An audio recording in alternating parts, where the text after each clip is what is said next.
In part one, we created this cute little nightstand. All right, that was based on this cartoon that I had been watching. And now I'd like to go on and create a lamp. And there's lots of different ways to do this in Blender. The way I want to do this is I'm going to switch to a new layer.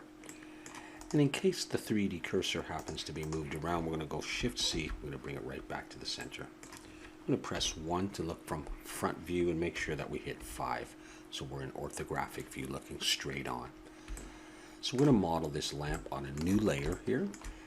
And I'm going to bring in the reference image. So I'll see if I can provide the link to that, or you could find any lamp that you want. But I like this roundish kind of base here. So I'm going to bring in a background image for that reference image. I'm going to press N to open the side panel. I'm going to scroll all the way down to near the bottom, close up some of these, to where it says background images. I'm going to click that, add image, and under axis for views, I'm going to choose my front view. I'm going to click open, and I'm going to go to my reference images, and I'm going to find that lamp. There it is. I'm going to click open image, and I'm going to see that now in Blender. All right, I'm going to hit N to close that. Now my 3D cursor is right here. That's like the center of my stage, and my lamp is here. I might have to adjust the position of that image a little bit, and I can do that over here. I can pull this so that it's a little bit more central. That looks pretty good, and I can pull this so that the base of the lamp is right down roughly there. It doesn't have to be perfect. And that's pretty good. So I'm going to hit N to close that. So I got my 3D cursor right there. That means when I bring in an object, it's going to come in right there. I'm going to model this lamp. And the way that I like to do this is using points and then using a modifier over here called the screw modifier. Okay, so here's what we're going to do. I'm going to bring in a plane. Shift-A, mesh, plane, and there it is. And I'm going to go RX90 to rotate it. I'm going to switch back to solid view, though it was using material view there. I'm going to go into edit mode, and in vertex selection, select all the points, Alt M, merge at center. So I have one point right there. Okay, so with that point right on the Z and X axis, we're going to start. I'm going to hit E to extrude, and I'm going to pull out to about there. Okay, making the base. Then I'm going to hit E to extrude and G to grab or go, and I'm going to keep going E and G, and I'm going to trace the outline of this. You don't have to be too exact because we're going to add a subdivision surface later that's going to smooth this out. So just go E and G and trace it, casually having fun while we're going. Now the problem is, once we get up here, we can't really tell what it does. So just make it up or look at a lamp at home. I'm going to go E and G, keep coming around, roughly curving this. And I think I'm going to go in here, and then I'm going to assume there's going to be a light bulb in there. So I'm going to go like that, I think. And I think I'm just going to go E and G and bring it in. Well, we'll adjust this part in a bit. Yeah, we'll go with that for now. Okay, I'm going to take these 2 points, and I am going to hit N to open up the side panel. And I'm going to, under here where it says X, I'm going to make them 0. And that's fine. Okay. So this is my profile right there. Yeah, I didn't really need to do that. That's fine. Okay, so, and to close that, add modifier, screw modifier, switch this to the y-axis, and I get this. Doesn't look very good yet. Let's add subdivision surface of 2, and we start to see it. We can hit smoothing. Now it looks a little sick, but we'll fix that. Let's look at the front again, and we'll realize that we really don't need the bottom because that's going to rest right on the desk. So I'm going to delete this point, X vertices. And I don't really need this top because I want to do some work where I'm going to put a light bulb. So I'm going to delete that point as well. And now I have what looks like a vase or a vase. All right, well, let's work with that anyhow. We're going to fix this up. So let's apply the screw modifier. And let's go into edit mode, select it, and control N to flip polys that we're facing in. And now we start to see our lamp. All right, let's shift and click that. And we'll see, whoa, it's really huge, but we're going to fix that soon. Back to front view. And I'll stay just on that layer. And I think I need to maybe select, Shift Alt and click that edge. And I might scale this in. Actually, no, I don't think I'm going to do it that way. I'm going to make a little spot for my light bulb. So I'm going to hit E to extrude, and then I'm going to scale in a little ways like that. I'm just making this up. I'm going to hit E to extrude. I'm going to come up a little bit, E to extrude a little bit more. My light bulb's going to go potentially in there, but we're not even going to see that. Now, that is just fine for that part. I think we'll come down here though, and I'll select them, Shift Alt and clicking there. And that's a very sharp edge, and although that's going to go on the desk, I think if I just go E and S one time and bring it in, that'll smooth out this bottom a little bit so we can rest on the desk. Okay, so that's looking great. Now we're going to create the lamp shade. All right, so my 3D cursor is still down there. That's okay. I can go Shift A, Mesh. Let's bring in a cylinder this time. And before I move it, let's switch the number of vertices on this to maybe something like 18. And let's choose the cap fill to nothing. And that will get rid of the top and the bottom face. From front view, I'm going to bring this up. I'll bring it up to the top there. Okay, just like that. Let's go into edit mode. And let's go into wireframe as well so we can see through it, and hit S to scale, and it goes all crazy like that. Well, that's okay, because we can use B to box select all of that top, and I can pull it right back down. And I can box select here, and I can pull it down to here. And this way I can see through. Okay, that's looking great. Now, before I do anything else, I want to give this some thickness. Let's go in the solid view. Okay, now I don't know exactly how thick to make it. I'm just going to do this by eye. So hit A to select it all, E and Alt S, and pull downwards or push up. You can come out. If I go in, I get that discoloration. If I come out, I don't. So just come out a little ways, not too thick, maybe around there. All right, so I've created some thickness, just like that. All right, so that's all looking good. And I think now we will create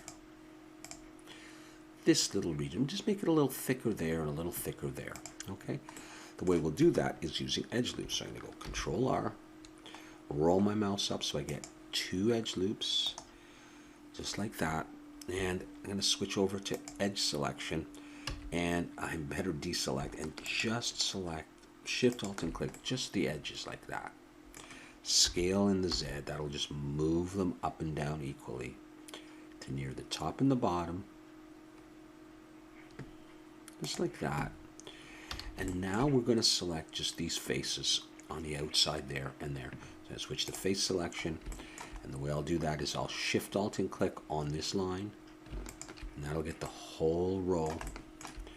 And I will Shift Alt and click on this row, and then I'm going to hit E, Alt S, and I'm going to pull down a little ways and hold Shift to go in smaller increments, just to get a small sort of lip on there. Let's go back into solid. You can't see it very well, but we're going to add a subdivision surface to this in just a minute.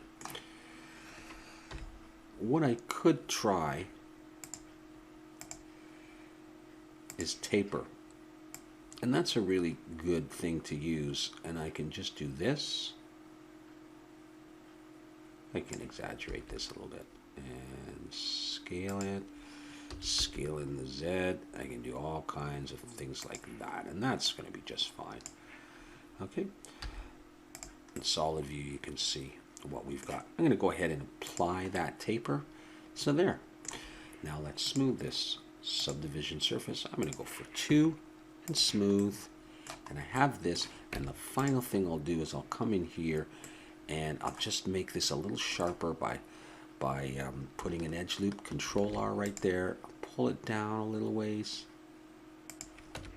And that'll just give me a slightly sharper edge. Might come up here. And Control R, put an edge loop in here. Just to do that. And I'll do the same down here. Right in this region, Control R, I'll just pull it up a little ways. Have a look at that, see if I like it. I don't mind the bottom there.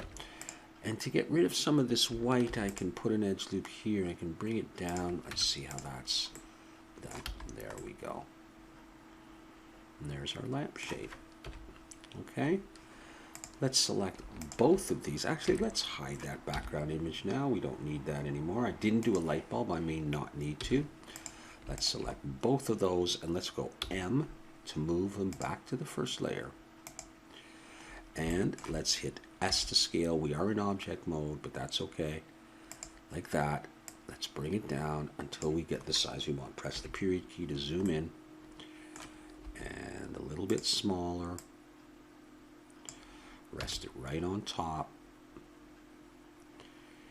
And we're going to need to add materials to this.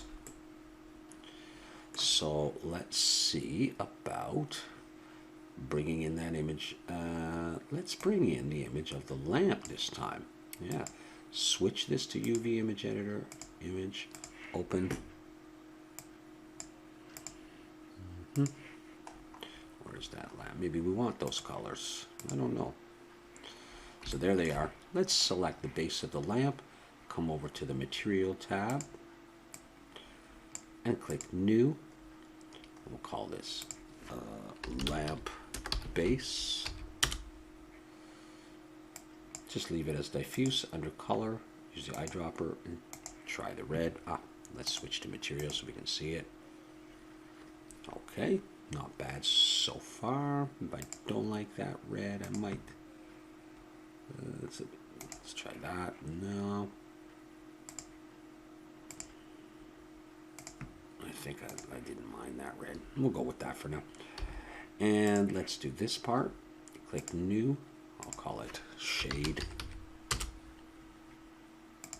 And it's going to be roughly white. We'll just do it like that, so it's not perfectly white. Let's try looking through the camera, and let's adjust our shot a little bit now that we got a lamp in there. And the lights are on, and Shift Z. Now notice that this lamp is very shiny here, and here it isn't. But I don't really want that shiny look for this. Okay, I kind of want it just like that. Let's go ahead and give that a try for a render. And we'll see. Maybe we do want it a bit shiny. I kind of like this dull, diffuse kind of look. One thing we might want to do is position the lamp so it's not exactly central. And then we can put an alarm clock on there sometime. So let's do that right now before we continue. Just so we can get set up for the next one. I'll look from the top. And where's the front? The front's there. So look from the top. Yeah, okay. So I might position this back there.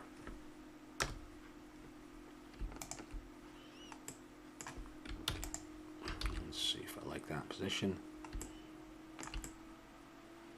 I think I like it. About there.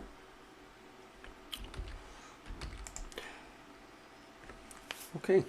Let's hit render and let this render through. I'm still using the settings that I used in the previous video. You can adjust those or up those. Now, it didn't make a light bulb. It doesn't look like it's going to be necessary in this case, so we're just going to leave it at that for the lamp. We'll let it render through. We'll have a quick look, and then we'll go on next time and we'll create the alarm clock. And that will be our little cartoon scene.